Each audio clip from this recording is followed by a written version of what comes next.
ब्राह्मणों का धर्म और क्षत्रियों का धर्म अलग अलग है, क्योंकि ब्राह्मणों के धर्म में देवदासियां स्त्रियों को पाप योनि शूद्र कहा जाता है। अगर ये क्षत्रिय मनुस्मृति को मानते तो बाबा साहब को जब संसद से निकाला था तो उनको दिल्ली में घर नहीं मिल रहा था। मनुस्मृति यही कहते, उनका धर्म यही कहता है कि वो छूने के योग्य भी नहीं है। मीराबाई के जो गुरु थे रैदास थे। राजस्थान के काफी गांवों में भी है, शहरों में भी है, कुछ मंदिर ऐसे हैं जिनमें पुजारी SC/ST के हैं आज भी। तो अगर क्षत्रिय वर्ण व्यवस्था को मानते तो उन्हें धार्मिक जो अधिकार है वो नहीं देते।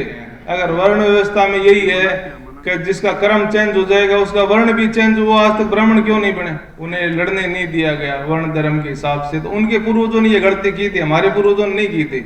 महाराणा प्रताप के साथ SC/ST माइनॉरिटी सभी लोग लड़े थे। जो हमारी ये मिसअंडरस्टैंडिंग है, गलत फहमी है, अपने अपने क्षेत्र में दूर करेंगे अपनी आने वाली पीढ़ी के लिए। उनका धर्म और क्षत्रियों का धर्म एक हो नहीं सकता सर, क्योंकि जो लोग मूवीज बना रहे हैं डेली ठाकुर सामंत नाम से अपमानित कर रहे हैं, उनका धर्म और हमारा धर्म एक नहीं हो सकता। ये मैं आपको, क्योंकि जिस धर्म के नियंत्रक ब्राह्मण है, ब्राह्मणों का धर्म और क्षत्रियों का धर्म अलग अलग है, वो मैं आपको, क्योंकि ब्राह्मणों के धर्म में देवदासियां स्त्रियों को पाप योनि शूद्र कहा जाता है, लेकिन क्षत्रियों में आप राजस्थान का मैं थोड़ा एग्जाम्पल आपको दूंगा। वहां महिलाओं ने राजा से भी बड़ा पद होता था, राजमाता का। दूसरा, उन्होंने कई बावड़ियां और उनके जो ऑर्डर निकलते थे रानियों के, वो आप गैजेट, अभी वो गैजेट में वो डॉक्यूमेंट्स में है, वही बात मैं बता रहा हूं। तो उसको राजा भी मना नहीं कर सकता था। दूसरा साथियों, जो वो मानते हैं मनुस्मृति को जिसमें छुआछूत है। अगर ये क्षत्रिय मनुस्मृति को मानते तो बाबा साहब को जब संसद से निकाला था तो उनको दिल्ली में घर नहीं मिल रहा था।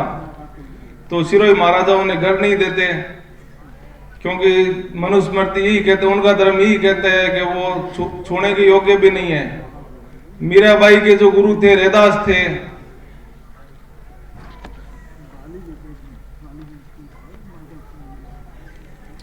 और महाराजा हरि सिंह जी ने जब राजा बने थे तो जम्मू कश्मीर के जितने भी मंदिर थे उसमें SC/ST का प्रवेश अनिवार्य रूप से शुरू करवाया था। उसका ब्राह्मणों ने खूब विरोध किया था, फिर भी उन्होंने अपना फैसला चेंज नहीं किया। और साथ राजस्थान के काफी गांवों में भी है, शहरों में भी है, कुछ मंदिर ऐसे हैं जिनमें पुजारी SC/ST के हैं आज भी। तो अगर क्षत्रिय वर्ण व्यवस्था को मानते तो उन्हें धार्मिक जो अधिकार है वो नहीं देते। मेरे गांव के अंदर भी एक मंदिर है बहुत पुराना, मैंने अपने प्रोफेसर विलास खरासर को भी उसका भेजा था वीडियो। उसके अंदर पुजारी, सबसे प्राचीन मंदिर वही है, हजारों सालों का। उसके अंदर अभी भी पुजारी SC के हैं। अगर वर्ण व्यवस्था में यही है कि जिसका कर्म चेंज हो जाएगा उसका वर्ण भी चेंज हुआ, आज तक ब्राह्मण क्यों नहीं बने? और अगर क्षत्रिय उसको मानते तो उनको अधिकार नहीं देते। उसके पास में एक मजार है, तो क्षत्रिय जिसकी पूजा करते हैं उस मजार अली पीर बाबा की कहते हैं उनको, तो सभी लोग उसी की पूजा करते हैं। वो जो मंदिर है जिसमें सिर्फ पैरों की गौतम बुद्ध की पूजा होती है और वो मजार की। तो अगर वो मनुस्मृति को मानते, ब्राह्मणों के धर्म को मानते तो उसकी पूजा नहीं करते।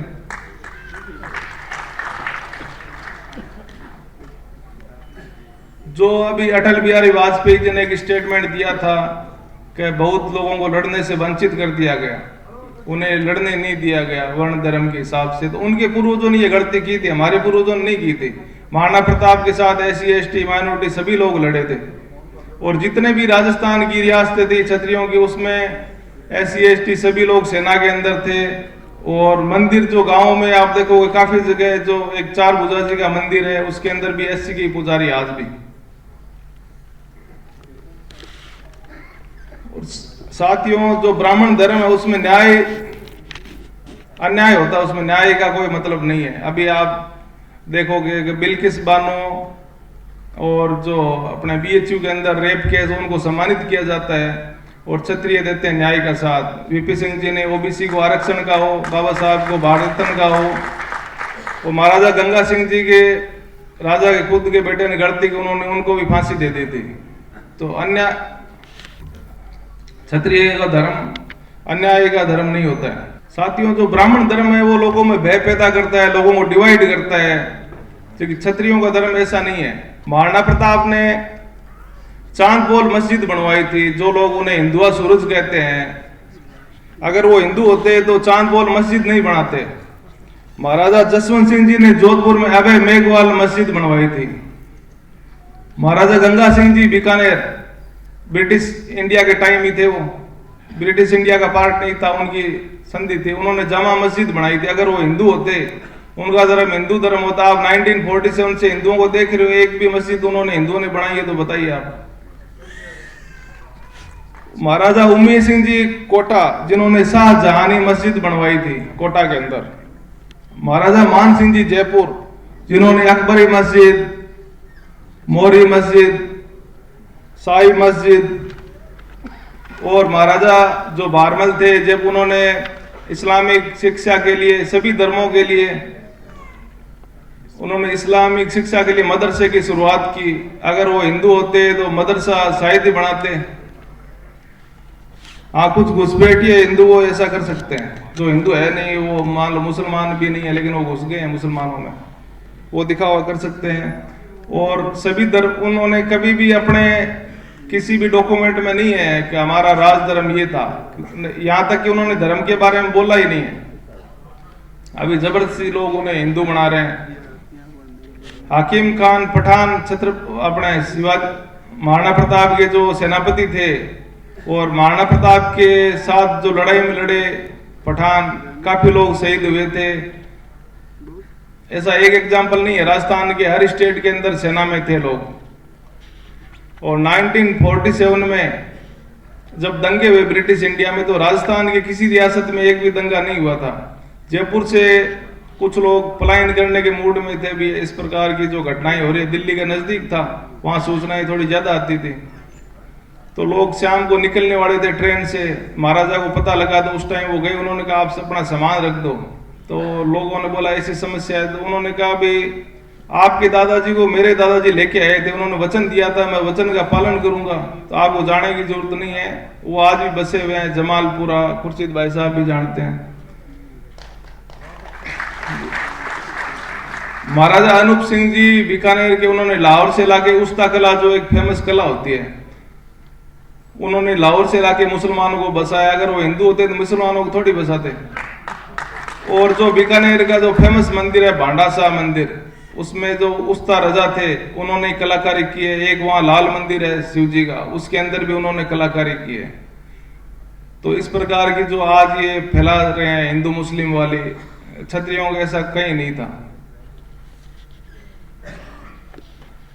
साथियों, एक मैं बात और कहना चाहूंगा कि अभी सामान्य के नाम पर एक भी सुप्रीम कोर्ट में क्षत्रिय जज नहीं है। 97% क्षत्रिय होंगे, वहां भारत रत्न भी नहीं मिला है। और अभी राजस्थान से राज्यसभा सांसद है, वो हाई सामान्य वर्ग के होंगे, स्वर्ण वाले होंगे, लेकिन क्षत्रिय वहां भी 0 है जी। तो अगर वो सामान्य होते तो उन पे मूवीज थोड़ी बनाते वो लोग। हिंदू होते तो क्षत्रियों पे डेली वो ठाकुर, सामंत, इस प्रकार के शब्दों का यूज बदनाम करते, बदनाम थोड़ी करते, उनके होते तो नहीं करते।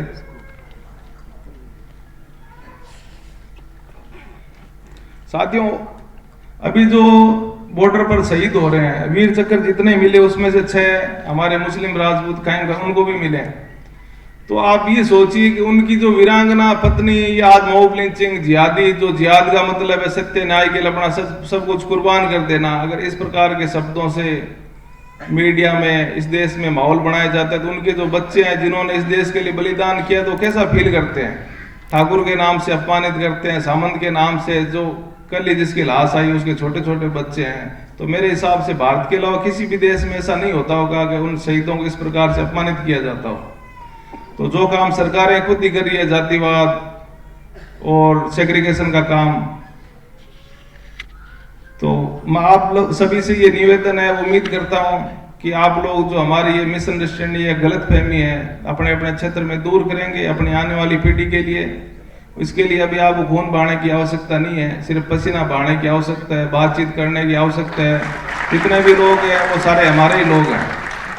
तो हो सकता है मिसअंडरस्टैंडिंग हो, गौतम बुद्ध ने कहा था भी हो सकता है आपको 2-4 गालियां भी दे दे, लेकिन आप उनको शांति से सुनेंगे तो समस्या का समाधान होगा।